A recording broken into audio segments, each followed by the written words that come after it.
श्री रामकृष्ण लीला प्रसंग स्वामी शारदानंद जी द्वारा लिखित पाठ संख्या 141। भाव समाधि तथा दर्शन संबंधी कुछ बातें।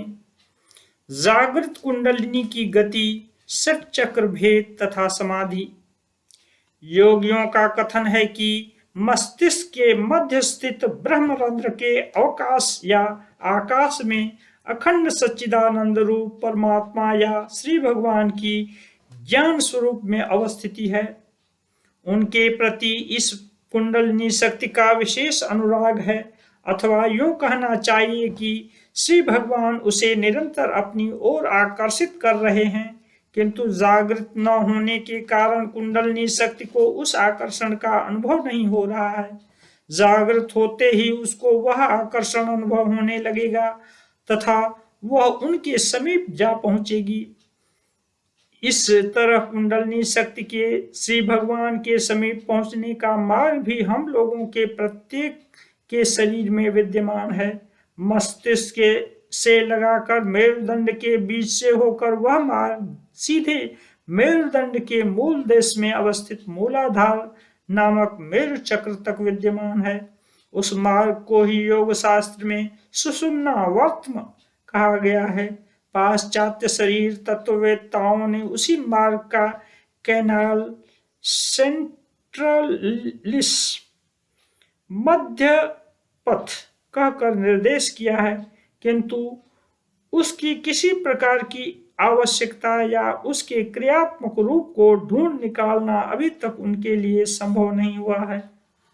उसी मार्ग से कुंडलिनी पहले परमात्मा से वियुक्त होकर मस्तिष्क से मेरु चक्र या मूलाधार में आकर निद्रित हुई है। पुनः उसी मार्ग से वह मेरुदंड के बीच में क्रमशः ऊपर की ओर अवस्थित 6 चक्रों का अतिक्रमण कर अंत में मस्तिष्क में आकर उपस्थित होती है।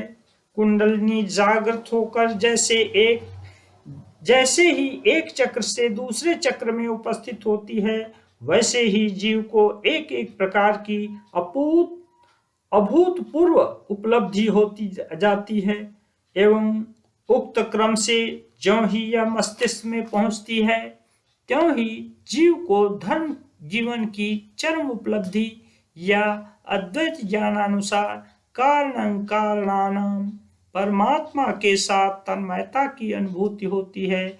उसी समय जीव को भाव की चरम उपलब्धि होती है, या जिस महाभाव का अवलंबन कर मानव मन में अन्यान्य भावों का सर्वदा उदय हो रहा है, उसी भावातीत भाव के साथ वह एक हो जाता है। इस संबंध में श्री रामकृष्ण देव का अनुभव कितने ही सरल रूप से योग के इन जटिल तत्वों को श्री रामकृष्ण देव हमें समझाया करते थे। वे कहते थे, देखो, कोई एक वस्तु सर करती हुई पैर से चलकर माथे में पहुंच जाती है।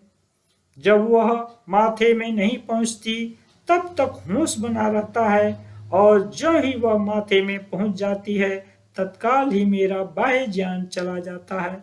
उस समय जब कुछ देखना सुनना ही संभव नहीं है, तो ऐसी स्थिति में वार्तालाप की बात ही क्या। वार्तालाप हो ही कैसे सकता है। मैं तुम का बोध ही लुप्त हो जाता है।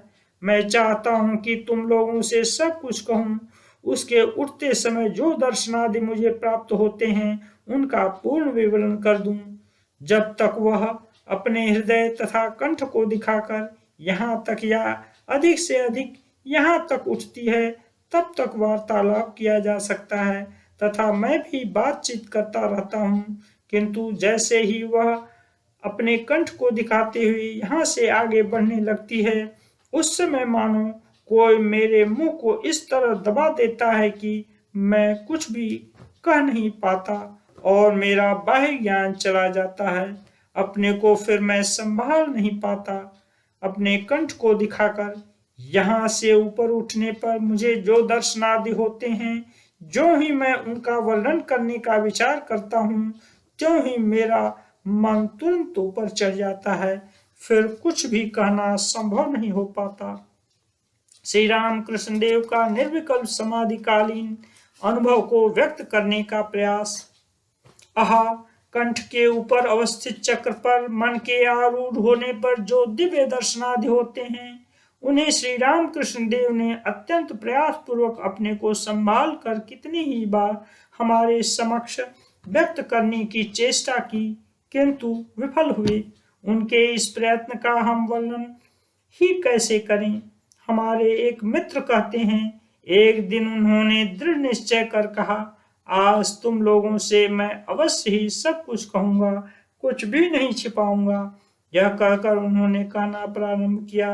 हृदय तथा कंठ पर्यंत के चक्रादि का वर्णन भली भांति करने के पश्चात भ्रू मध्य स्थल को दिखाकर कहने लगे, मन जब यहाँ पर आरूढ़ होता है तब परमात्मा के दर्शन मिलते हैं तथा जीव को समाधि लग जाती है। उस समय परमात्मा तथा जीवात्मा के बीच में केवल एक स्वच्छ पतले पर्दे मात्र का व्यवधान रह जाता है, तब उसे इस प्रकार के दर्शन होते हैं। इतना कहकर परमात्मा के दर्शन की बात को जो ही उन्होंने कहना प्रारंभ किया, तत्काल ही वे समाधिस्थ हो गए। समाधि भंग होने पर जब उन्होंने पुनः कहने का प्रयास किया, उस समय फिर उनकी समाधि लग गई।